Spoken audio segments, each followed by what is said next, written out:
In the 2023 NFL Draft, the Atlanta Falcons select Bijan Robinson, running back, Texas. The Falcons did it.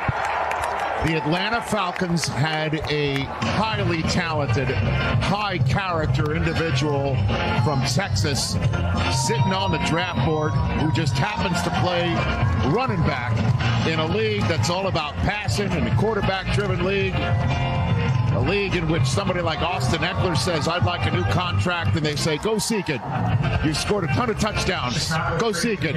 And he's still in Los Angeles. A league in which we all know Derrick Henry might be sitting out there. Who the heck knows?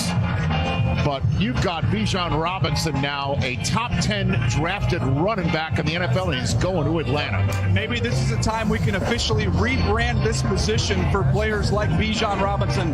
Heck, let's just call them offensive weapons. If we have somebody in Deebo Samuel who majors as a wide receiver and minors in a running back, why can't we have a guy major as a running back and minor as a wide receiver? He's got that type of skill set, CD. You might want to get that trademark quickly. John Lynch used that with Kyle Juszczyk. Remember, he said, we're listing him as an offensive weapon.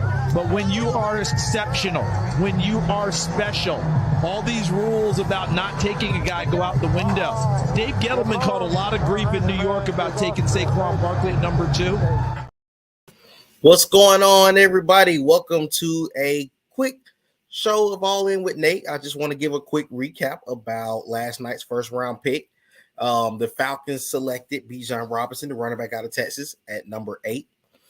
Honestly speaking, the position that we were in, I actually thought we were going to go Christian Gonzalez, or I didn't think Jalen Carter was ever going to be in the potential chances of being a Falcon, simply because there were reports for a while that was like the Falcons were not even going to go that direction. And I also think that for the sake of what took place in the UGA organization over the last couple of months with Jalen Carter, that being in Georgia was not just the best thing for him. But with that being said, me personally, I think this pick was more so leaning towards putting young talent around Desmond Ridder. You now have a solid running back in Bijan Robinson to pair up with Tyler Algier, who also was an 1,000-yard rusher last year. I don't know if you're probably going to go, though, with the 1-2 punch if you're the Falcons. You still have Kyle Pitts, you got Drake London, you got a young quarterback in Desmond Ridder. You've been actually still revamping your offensive line. The line actually was really well last year. They were a top 5 rushing team in the league.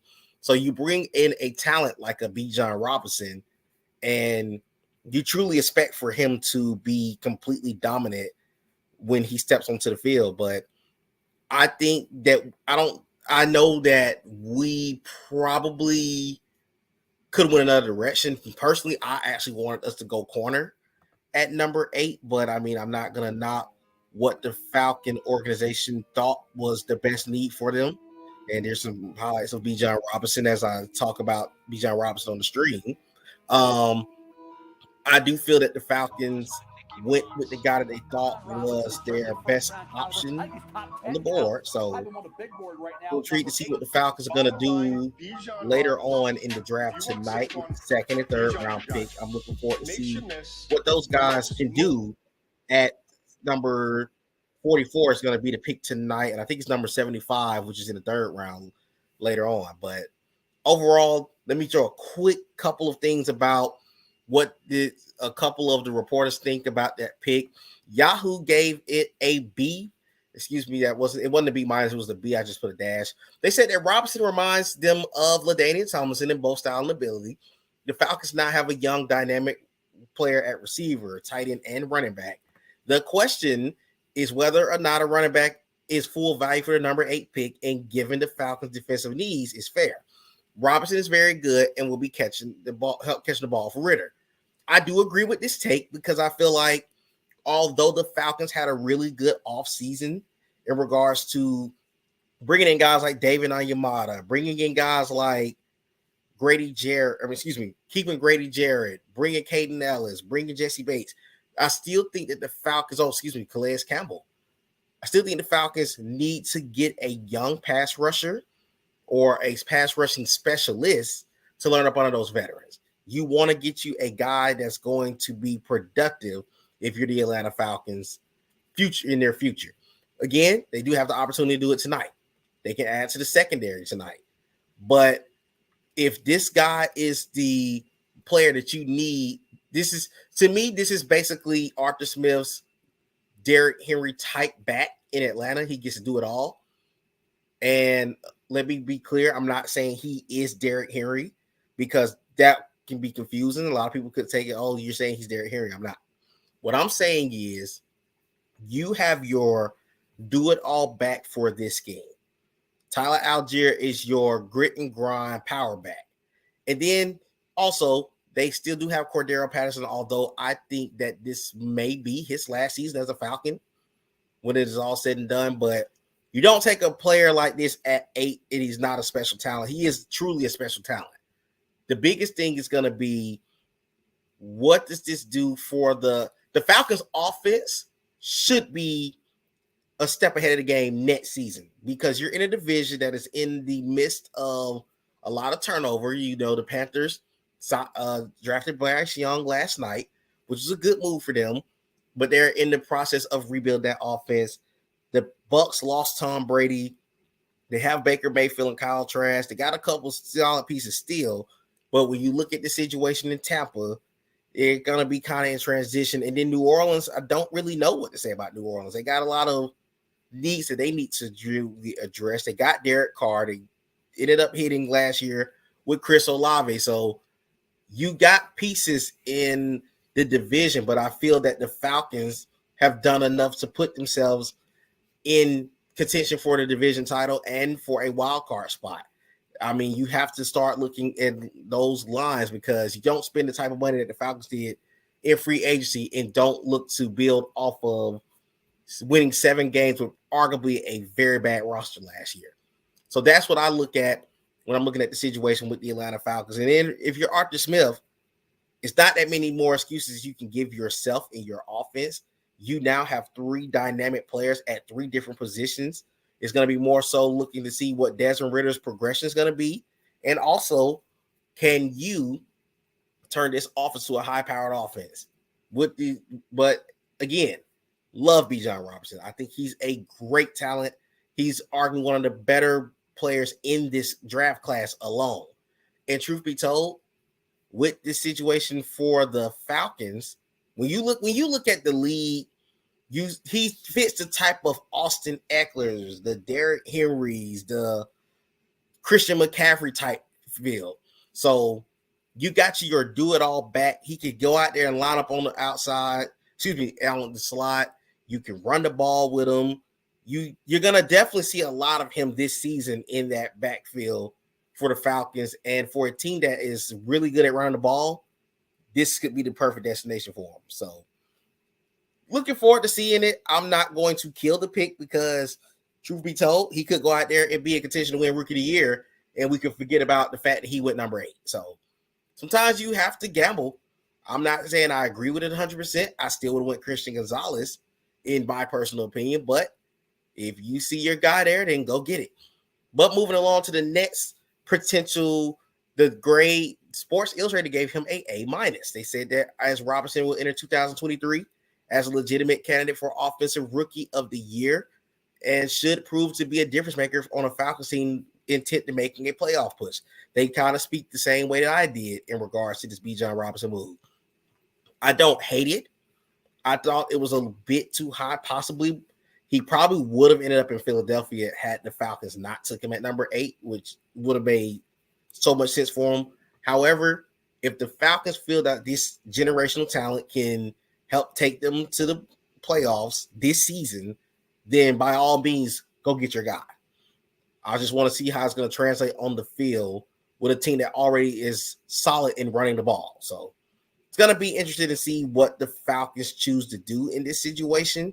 Again, I look forward to seeing the young group. This is the Falcons have a lot of young talent on offense. So these guys think they really aim to put up between 24 to 30 points a game. They got to average that this season. You can't put that much into a guy at number 8 and don't go out here and make big splashes. But as I mentioned last night, for a lot of people that are still in arms about the pick, if you know the last 3 seasons, this should not have surprised you in regards to the pick of Bijan Robinson, because personally, the Falcons, the last couple of seasons, have went and decided, hey, we're just going to go ahead and we're going to take the gamble. The Kyle Pitts play moment was a gamble. The Drake London pick was a gamble. I mean, you're seeing the team basically say, we want to put an offense together. And if Arthur Smith is the offensive genius that some think that he is, or the creative play call that they think he is, this should be a home run hit for him. I think Bijan Robinson will have a good season for the Atlanta Falcons. I just ultimately hope that we're going to go address other needs today in the second and third round. So you have 2 picks tonight, so you may want to make a big move. Now, Pro Football Network gave him a B+. They said, who says running back don't matter? This position makes a stylish return to the top 10 with the Atlanta Falcons selection of Bijan Robinson. They also said, for a team that still has needs in the remaining positions like offensive line, corner, and edge rusher, there's still a positional counter argument to make here. But Robinson is truly an uncommon running back. And that goes back to what we've been talking about with him. It's a simple case that the Falcons are in a predicament where you got a guy that some probably wouldn't have took as high as we did. However, when you think you got your guy to really cut up on offense, then you go get your guy. I don't hate the pick, but again, like I said, the Falcons it has to work out, because if it doesn't work out, it could cost Arthur Smith his job. And that's something that you don't want to do. And this is a team that has not had a winning record since 2017. It's time to go ahead, make that stride in the right direction if you're the Atlanta Falcons. So I personally am looking forward to watching Bijan Robinson. Me, in my opinion, I would love to go get another young pass rusher or add another weapon on defense, because you're heading in the right direction. But I can say this could potentially be a 2-back punch between him and Tyler Algier. And honestly, if you are a diehard Atlanta Falcons fan, our best offensive seasons were when we had a dual threat at running back, or we had a 2-back system. A lot of teams in the NFL are going to that style. So it's going to be intriguing to see how this team plays out for the Atlanta Falcons long term.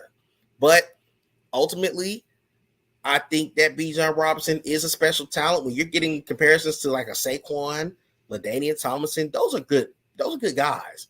So let's make no mistake here. That's a tremendous type of player to be referenced to. So hopefully the Atlanta Falcons can build off of this. And again, for us fans, it's going to be at the games this season.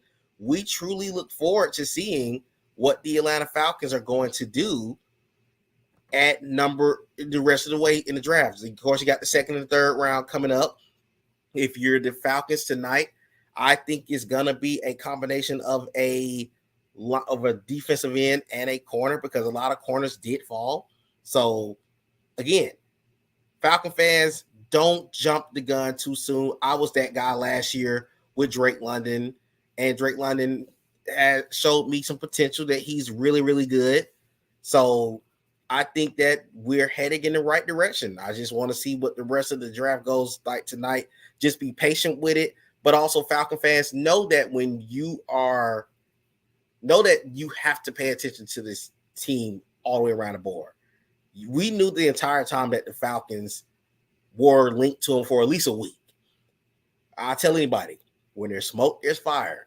If you start to see the rumblings, 90% of the time it's going to happen.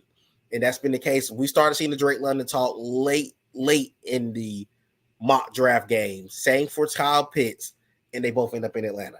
But we look at the skill set again. These guys should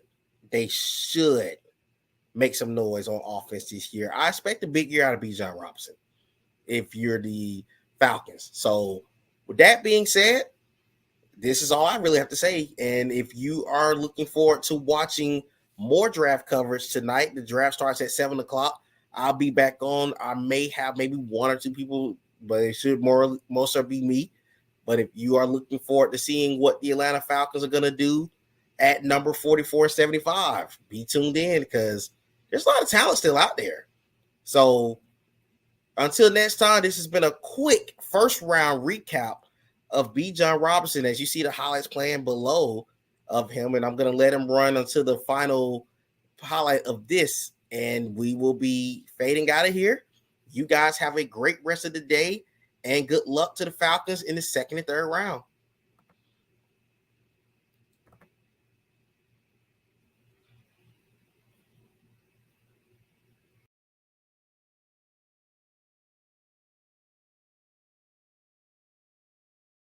And long. Handoff, right side run, and out into the open along the sideline. That's Bijan Robinson, who stayed in bounds. Diddy, touchdown. A little more experience to help out Kelvin Banks. And when you do it right, it leads to that. Bijan Robinson set up by a block by Jordan Whittington. And for the first time this season, Bijan finds the end zone. First snap to Roschon Johnson. Gets it to Bijan. Bijan thinking house. Bijan Johnson. First down and long. Card, sidelines. Oh, he's got it. Robinson down at the 20. 43 yards, and they're in field goal range. That's a beautiful design. They got the matchup they wanted. Bijan Robinson on the outside linebacker. Dallas Turner down that right side. Card now behind center. Flanked by the running backs. Bijan Robinson, open hole, and finishes. Bijan Robinson into the end zone in a response by Texas. Bijan Robinson, he's going to walk it right in. He could downshift and bring it in. Second down and goal at the 1. Here's Robinson, and he'll walk into the end zone for a touchdown. Bijan Robinson. First and goal, Longhorns. Robinson gets the ball, dances up the middle. Robinson, touchdown. So good. Viewers to throw here. Going for Robinson is open. Caught inside the 20. A breakdown defensively. And Robinson makes another house call. 41-yard touchdown for the Longhorns.